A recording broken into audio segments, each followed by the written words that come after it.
அனைவருக்கும் வணக்கம். தெய்வீக பலன்கள் சேனல் சார்பாக தங்களை அன்புடன் வரவேற்கிறோம். இன்று நம் காணொலியில் காண விரும்புவது சித்ரா பௌர்ணமி 2025 எப்போது வருகிறது, அந்த நாளில் என்ன செய்யலாம் என்பதை பற்றி இந்த காணொலியில் பார்க்கலாம். வாருங்கள் காணொலிக்கு செல்லலாம். மறக்காமல் ஒரு சப்ஸ்கிரைப் செய்யவும். சித்ரா பௌர்ணமி ஒரு முக்கியமான தமிழக பண்டிகை. சித்திரை மாதத்தில் வரும் இந்த நாளில் நாம் செய்யும் வழிபாடுகள் மற்றும் செயல்கள் அனைத்து பாவங்களையும் கர்ம வினைகளையும் குறைப்பதற்கான மிக முக்கியமான நாளாகும். கர்ம வினைகளை கழிக்கவும் வாழ்வில் ஒளி பெயரவும் இந்த சித்திரை மாத பௌர்ணமி மிக சிறப்பாக கொண்டாடப்படுகிறது. இது ஒரு நல்ல வாய்ப்பு கிடைக்கப் போகின்ற நாளாகவும் பார்க்கப்படுகிறது. இந்த நாள் என்ன செய்யலாம், அவ்வாறு என்ன செய்தால் புண்ணியம் கிடைக்கும் என்பதை பற்றி பார்க்கலாம். சித்ரா பௌர்ணமி என்பது இந்துக்களின் மிக முக்கியமான பண்டிகை என்பது அனைவருக்கும் தெரியும். இது சித்திரை மாதத்தின் முழு நிலவு நாளாக கொண்டாடப்படுகிறது. 2025ஆம் ஆண்டு மே 12ஆம் தேதி திங்கட்கிழமை சித்ரா பௌர்ணமி வருகிறது. மே 11ஆம் தேதி இரவு 8:48 மணிக்கு துவங்கி மே மாதம் 12 மணி தேதி இரவு 10:44 வரை இந்த பௌர்ணமி திதி உள்ளது. அங்கு சித்திரகுப்தரை வழிபடுவது மிக முக்கியமானதாகும். சித்திரகுப்தர் மனிதனின் பாவ புண்ணிய கணக்குகளை வைத்திருக்கிறார். அன்று புனித நதியில் நீராடினால் பாவங்கள் நீங்கும் என்பது நம்பிக்கை. ஏழைகளுக்கு உணவு அளித்தால் கெட்ட கர்மாக்கள் குறையும். சித்ரா பௌர்ணமி என்று விரதமிருந்து வழிபட்டால், விரதமிருந்து கண்டிப்பாக சித்திரகுப்தரை வழிபட்டால் வாழ்வில் நன்மைகள் பெருகும் என்பது ஐதீகமாகவே பார்க்கப்படுகிறது. சித்திரகுப்தர் அவர் பெயரை சொல்வதற்காகவே சொர்க்கத்திற்கு அனுப்ப நிறைய வழிபாடு செய்வார்.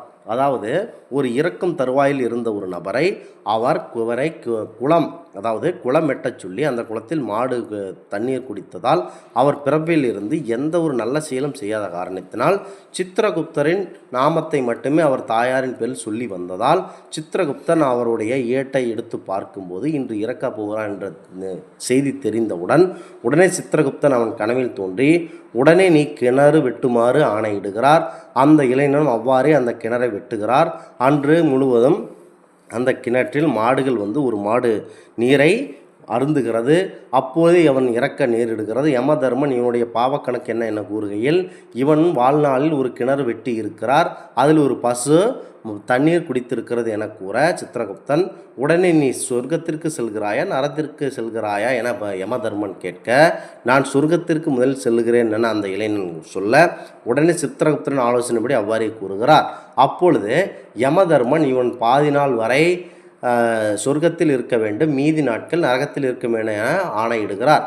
அப்பொழுது ஒவ்வொரு மாடாக அந்த குளத்தில் நீர் அருந்த அவருடைய புண்ணிய கணக்குகள் அதிகமாகிக் கொண்டே இருக்க அவர் சொர்க்கத்திலேயே இருக்க நேரிடுகிறது. இவ்வாறு சித்திரகுப்தரின் ஆலோசனைப்படி. அதனால் சித்திரை மாதத்தில் சித்திரகுப்தரை வழிபடுவது மிக முக்கியமானதாகவே பார்க்கப்படுகிறது. சித்ரா பௌர்ணமி நாளில் சூரியனும் சந்திரனும் ஒன்று சேர்கிறார்கள். அன்று சித்திரகுப்தரை வழிபடுவது சிறப்பு. சித்திரகுப்தர் ஒவ்வொருவரின் கர்மாக்களையும் கணக்கெடுத்து யமதர்மனுக்கு உதவுகிறார்.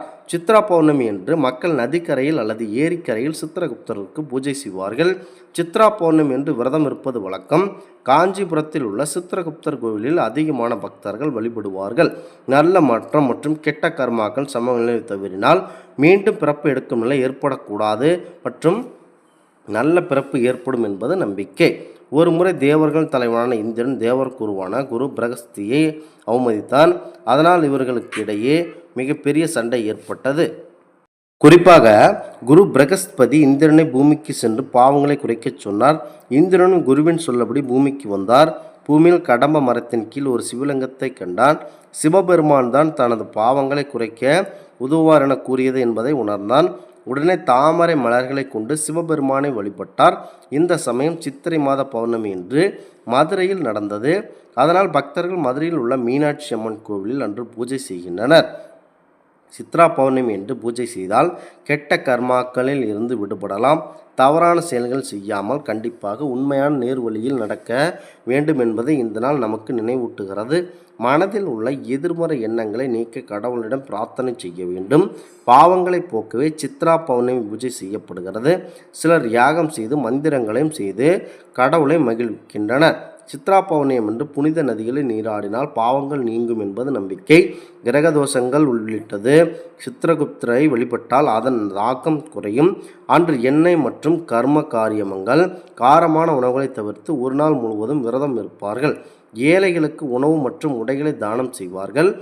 நவ தானியங்களை சமைத்து கடவுளுக்கு படைத்து ராகு காலம் மற்றும் யமகண்டத்தில் பூஜை செய்வதை தவிர்க்க வேண்டும். இந்த ஆன்மீக தகவல் உங்களுக்கு பிடித்து இருந்தால் தெய்வீக பலன்கள் சேனலை கண்டிப்பாக சப்ஸ்கிரைப் செய்து கொள்ளவும். மீண்டும் ஒரு நல்லதொரு காணொலியில் உங்களை சந்திக்கிறோம். நன்றி, வணக்கம்.